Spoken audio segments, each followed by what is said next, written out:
नमस्कार भावी शिक्षकांनो आणि सेवेत असलेल्या शिक्षकांनो. टीईटी 2025 मध्ये अध्यापनाची ज्ञानात्मक उद्दिष्टे यावर प्रश्न आलेला आहे. अध्यापनाची ज्ञानात्मक उद्दिष्टे कोणी मांडली तर बेंजामिन ब्लूम यांनी मांडली.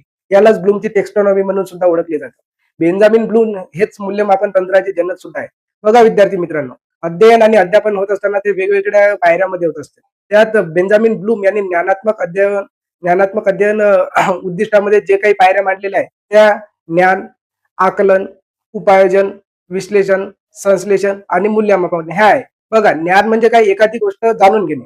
आकलन म्हणजे ती गोष्ट समजून घेणे. जसं एखादी गोष्ट जेव्हा आपण जाणतो त्यानंतर त्याचं सूत्र काय, त्याचं क्लुप्त्या काय, असं जाणून घेणे. उपायोजन म्हणजे काय, उपायोजन म्हणजे त्या गोष्टीचा आपल्या प्रत्यक्ष जीवनात काय उपयोग होते, याला उपायोजन असे म्हणतात.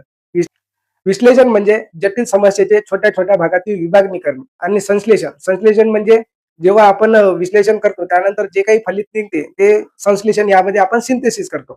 आणि मूल्यमापन, जेव्हा आपण शिकवतो त्यापैकी विद्यार्थ्यांना किती समजले हे तपासते म्हणजे मूल्यमापन होय.